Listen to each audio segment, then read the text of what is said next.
Please be seated for tonight's talk. Sit comfortably and so you can face the teacher tonight.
Gatha on opening the sutra. The Dharma incomparably profound and infinitely subtle is rarely encountered even in millions of ages. Now we see it, hear it, receive and maintain it. May we completely realize the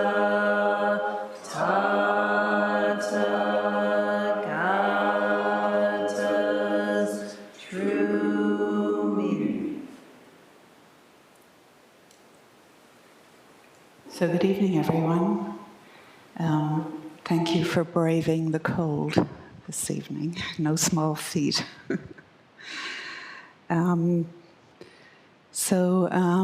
It's really bitter out there. I don't know if you use that expression, but it's, yeah. So thank you for being here in the Zendo tonight, in the place of formal practice. And we just came off Shishin on Sunday, the time of formal training. So training and practice. Skillful means on the pathless path, because really on the path of awakening, because what are we awakening to? We're awakening to our own true nature, which has always been here, right? Nothing to attain. There's the saying in Zen that awakening is as natural as sneezing. So what are we doing? Why are we doing this? One of my earliest memories of an intense spiritual experience was in early childhood when I was outside my house in Dublin and in the driveway between our house and the neighbor's house.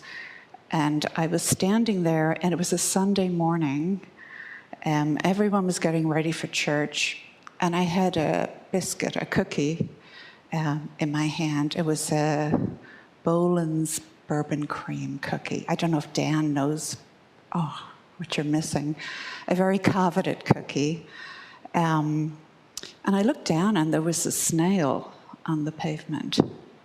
And the next thing I remember is my mother calling me to say they were ready to go to church. And the snail had moved down the driveway and my cookie was on the ground. And I had no memory of the time in between. It was just a tumbling into the eternal now. And perhaps you too have had similar experiences. Most people have had these experiences, these moments of just complete connection. It's not that unusual. The question is somewhat, how do we sustain it? Not that we can live there all the time. Obviously we can't. But how do we stabilize the mind so we can actually work with this? John Tarrant famously says, I'm in the spotlight, you guys. Sorry, Brett. John Tarrant famously said that awakening is an accident and meditation makes us accident prone. I think that's very true. And these experiences, these insights just seem to come randomly and out of the blue. But when we experience them, we taste actually being in a world where the experience is direct and real and not filtered through our cognitive mind. We stumble into the eternal now, and of course then we stumble out again. And then, the pot boils over, your mother calls you, the baby cries. And what the hell was that? And how do I get back there? Because that is the trap, isn't it? We want to recreate it. In Zen, that's called chasing the feather with a fan, which is a great analogy. And I was really lucky to have these experiences as a very young child because everything is magic then. This was like interesting, but it wasn't like astounding to me. I was babysitting my 1-year-old grandson yesterday, and the shaft of sunlight came through the window and through the blinds, and the blinds were reflected on the wall, and he was like, what? And he actually went up to the wall and he was trying to touch the shadow on the wall. It was like, and then on to the next thing, all equally amazing. But there's something about being in the presence of the wonder of a child that really brings us into those experiences. So how do we access this being time? And if we're really lucky, we find teachers, and we find practice, and we find training, and we learn how to settle the hell down so we can actually get to know our own minds. And even the Buddha, the Buddha went through so many years of torturous training, almost dying on the path of asceticism, wandering through the Indian countryside, through the dark night of the soul. And finally, he finds this wooded glade with this flowing stream in it, and he sits under the Bodhi tree. This is it wasn't called Bodhaya then, the place of awakening, but it is now. And he just vows to sit until he comes to complete and full awakening. So knowing deep within himself the necessity of turning the light of awareness inward, and knowing without a doubt that he had everything he needed to do this. Whatever circumstance, he had everything he needed. And interestingly, he didn't like Nike it. Do they still use the Just Do It logo? I don't know. It wasn't anything aggressive. He simply remembered a time from his childhood where he was sitting under a rose apple tree on a hill overlooking his father's kingdom. And it was the spring planting. He saw the oxen and the farmers whipping the oxen so they would plow the fields, and the earth turning and the worms coming up to the surface and the birds eating the worms. And in the midst of all of this churn, he just fell into a deep, spacious awareness, completely naturally. Natural meditation, one of those accidents that we stumble into, right? And for me, at least in my life, the great worth of these accidents has been spiritual security, that I can be a pretty cynical person, but I cannot for the life of me be cynical about the spiritual journey, because once you touch this, you can't untouch it. I'm sorry, there is no way out. Thomas Merton famously said that anxiety is spiritual insecurity, and I think there's a lot of, in broad strokes, there's a lot of truth to that statement. So we practice for all of those who have spiritual insecurity. Well, maybe we are lucky enough not to have that, or at least not to have it all the time. And it's not that we haven't tried many paths, that we haven't gone through, wandering through our own dark night of the soul. Of course we have. It's not an easy path. But honestly, the cosmos has always been sitting on our shoulder. It's always been in our heart minds. Sometimes burning very dimly as, you reach adulthood and culture, education, family circumstances, whatever the flavors of samsara are in your life, cloud over this awareness of our natural being.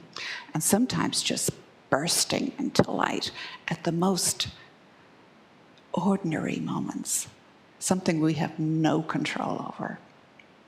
So it's always there. It's our birthright. It's actually our being right. And yet there was a long period between the Buddha's awakening and sitting under that crabapple tree as a child. There was a lot of time between seeing that snail on the concrete and finding the joy of this practice. And of course, we can spend our lives trying to solidify those insights. Or, as I said, we can be lucky enough to find teachers with the skill and the insight to work with us. And so, Shishin last week and the Zendo tonight. And in practice and training, we actually manifest this spiritual commitment. We actually have a way to manifest it.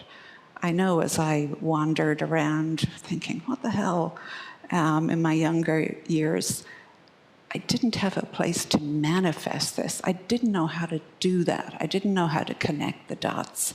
And that is what our practice and training gives to us. And really, it is a commitment. We really have to decide to combust our lives in doing this. I think Doan Sensei said on Saturday, you have to be prepared to jump off the cliff with open hands. And of course, in realizing ourselves, we realize the wholeness of this life, the interconnection of all things, and that wisdom and compassion are just the natural expressions of our being. We're simply coming home. It's that simple. And of course, the basis of our practice is Zazen. And here, breath by breath, we become completely intimate with our heart minds, outside any concepts, outside of any words. And here we trust the wholeness of our lives, the wholeness of our being, and our inherent wisdom and compassion. When the Buddha awakened, he said, I and all beings and the whole great earth have simultaneously attained the way together. Every single being has exactly the same capacity that the Buddha had to awaken. All the beings you love have that capacity. All the beings you really don't know have that capacity. And all the beings that are very problematic, and I know off the top of our heads we can name many of them, also have the same capacity for awakening. It is the human condition. So why can't we live from this truth? Why is it so difficult? Why all of this training and practice? Well, our basic practice, Zazen, really illustrates how problematic our dualistic thinking is. In Zazen, we step outside the categorization, the dualistic categorization, good, bad, right, wrong, us, them, sacred, profane, whatever it is. We actually step back from that. And it's not that there's any problem with cognitive thinking. It's really useful. Try getting through your life without it. But it's partial. It is partial. And everything in our culture conditions us to trust the cognitive mind and to distrust our direct experience. And where does that lead? It leads to us, rather than stepping into the moment, we step out of the moment.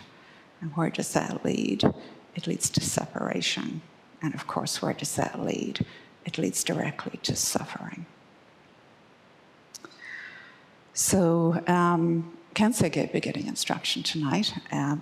Anytime anyone walks into the temple for the first time, we offer beginning instruction, the basis of our practice. And honestly, there are a lot of instructions in beginning instruction. We start with posture, and honestly, 90% of beginning instruction talks about posture.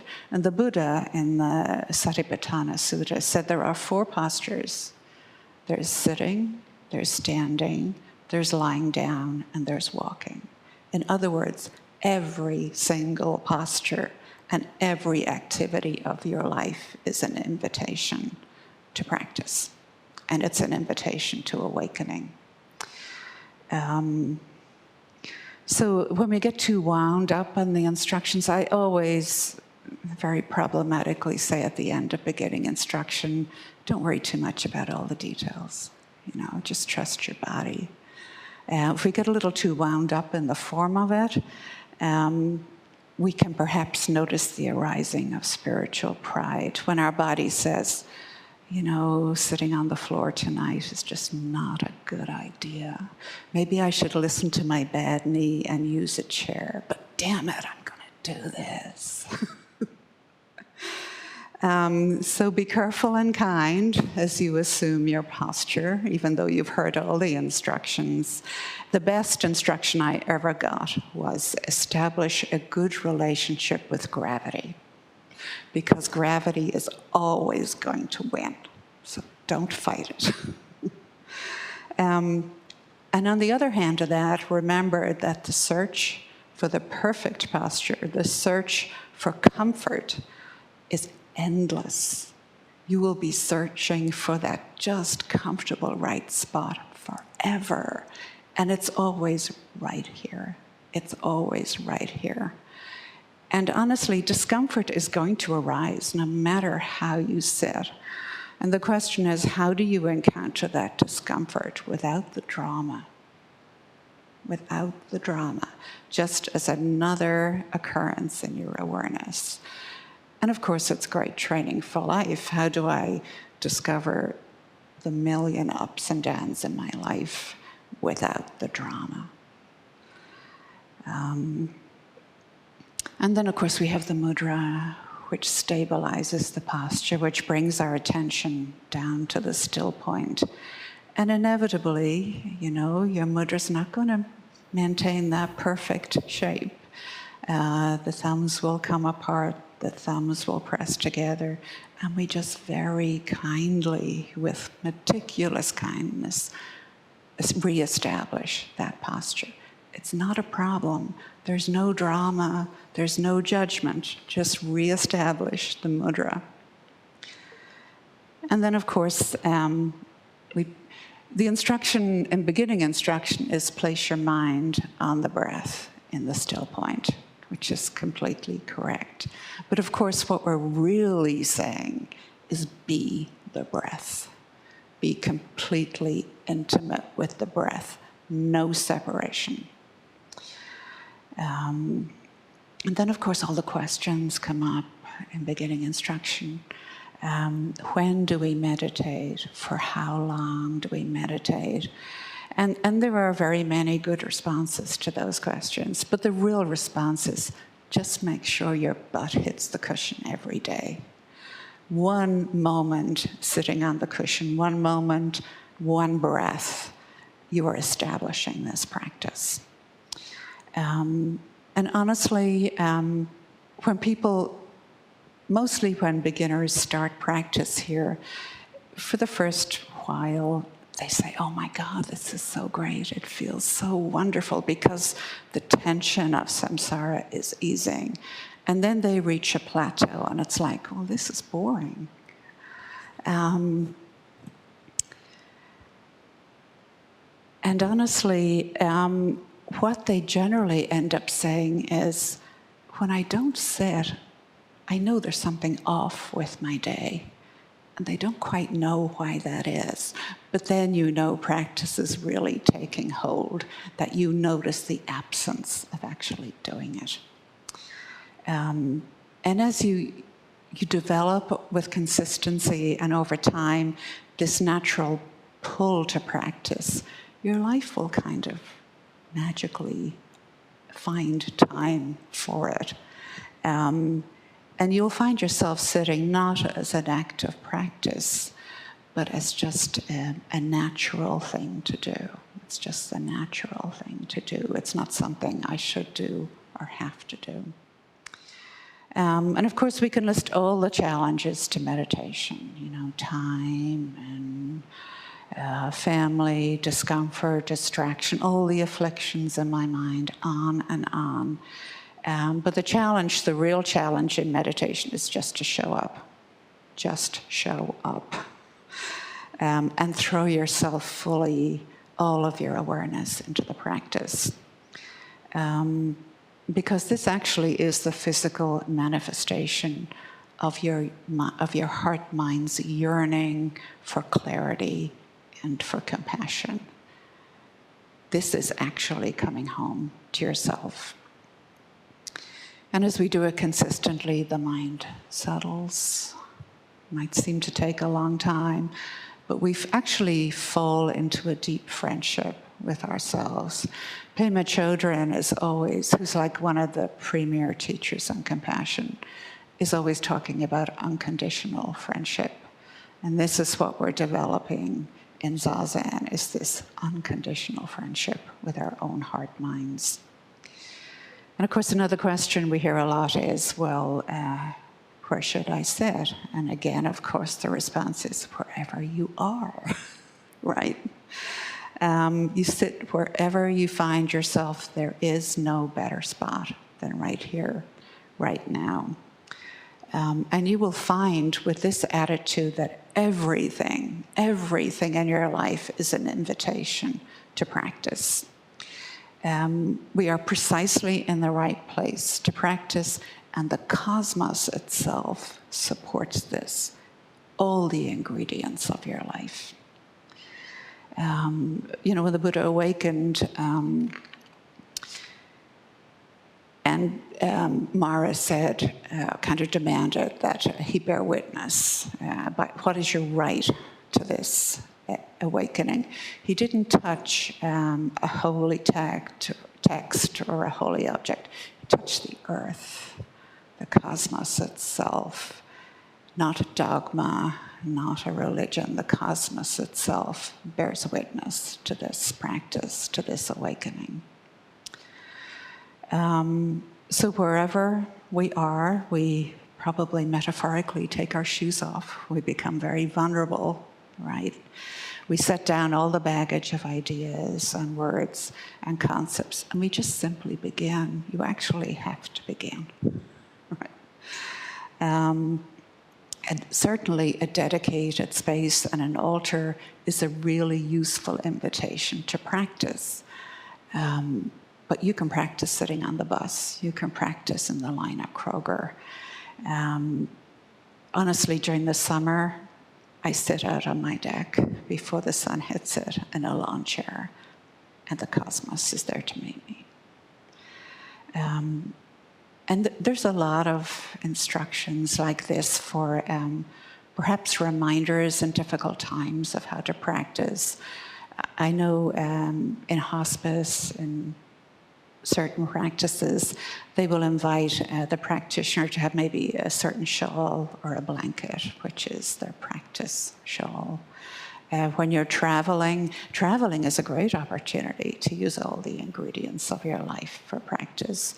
Last time I was in Ireland, I found 3 stones on the beach, my Buddha image, and I practiced with that, and they're still sitting on my altar at home, now on my formal altar, but a reminder of the ocean and the sky and the vast cosmos. So just consider using the activity of your daily life for practice. Myotai, who was one of our teachers, practiced, or she gave the instruction for elevator practice. So when you approach the elevator and the doors open, these are the temple doors opening. You go into the elevator, the doors close, and this is your Sangha. These are your teachers. And every time the bell dings, this is the bell practice. And you can think of a million ways to practice like that. Every time you walk through a doorway, come into awareness. The universe is like boundlessly giving you these invitations.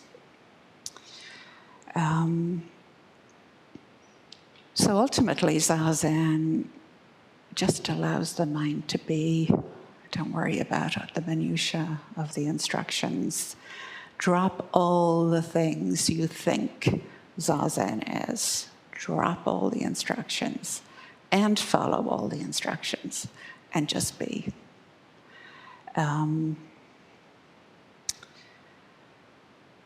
So we let go of everything, right?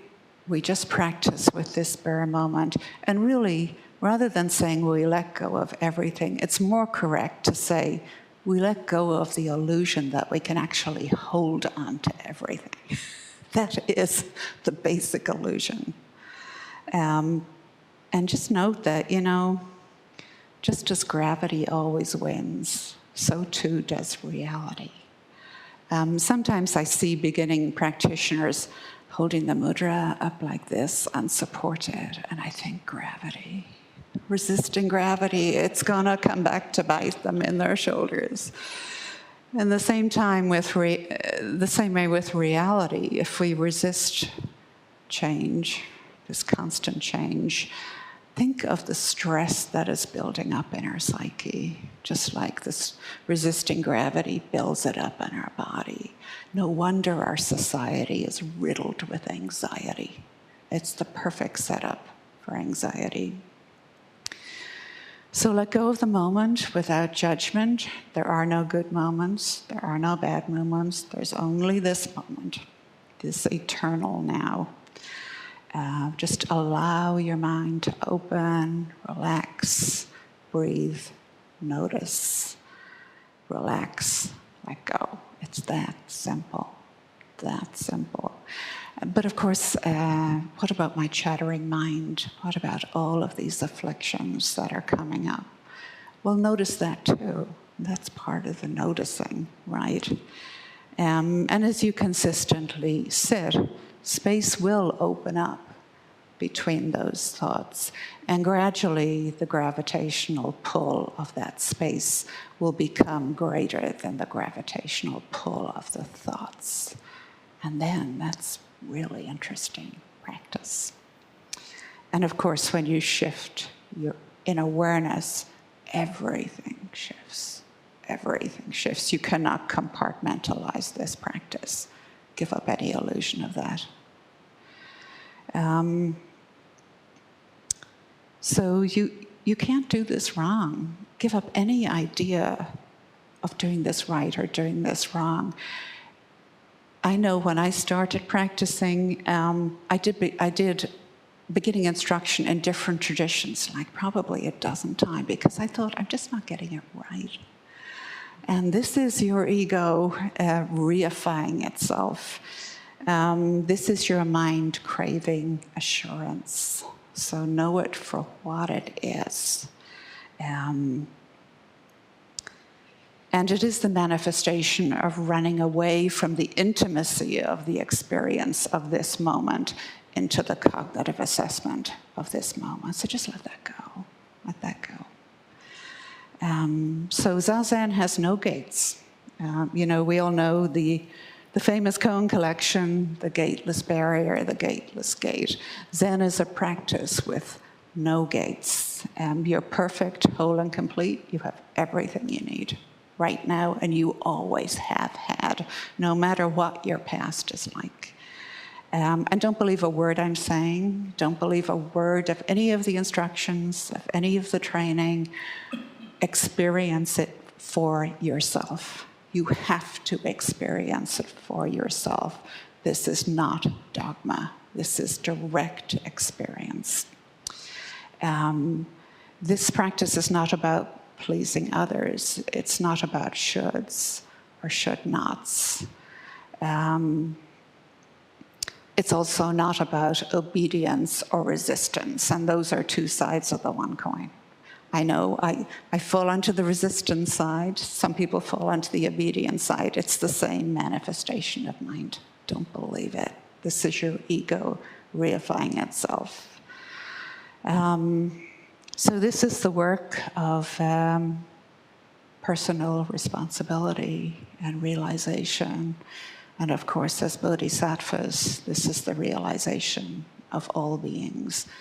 So Muman, in his introduction to this koan collection, which is at the core of our koan curriculum, and you know the faith that Roshi has and Sensei has in this, at the very beginning, this is what Muman says. Zen has no gates. The purpose of Buddha's words is to enlighten others. Therefore, Zen is gateless. Now, how does one pass through this gateless gate? There is a saying that whatever enters through the gate is not the family treasure. Whatever is produced by the help of another will dissolve and perish. Even such words are like raising waves on a windless sea or performing surgery on a healthy body. If you cling to what others have said and try to understand Zen through explanations, it is as though you are trying to hit the moon with a pole or scratch your itchy foot from the outside of your shoe. It is not at all possible. So let's take it up. Let's take it lightly. Let's trust ourselves. Maybe so.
Thank you, everybody, for coming tonight. Are there any announcements? I'll go first. My name is Kensei, and I want to remind everybody that on Sunday we are having our annual meeting, a service, and then a pasta meal, and then we're having an annual meeting to discuss what's been going on at the temple. So we won't be going over like the details of the budget, but we will be talking about all the programming for the year and membership and lots of important information. So try to come if you can. It'll be hybrid, by the way. So Zoom is fine. My name is Jukai, and I just wanted to remind folks about the Establishing Your Buddhist Practice that starts at 8:30 on Sunday and goes over the course of 3 Sundays, also a hybrid event. We look forward to a large group of folks really stepping into what Reverend Shokai was talking about and taking your practice home and really better embodying it outside of practice here. Also, we're in full swing with our membership drive, and you may or may not have received a message from us, but for those of you who have, if you have questions or concerns, please talk to me. And if you haven't considered membership and you'd like to also, I'd be happy to talk to you about that. Thank you all so much. Please restore the Zendo.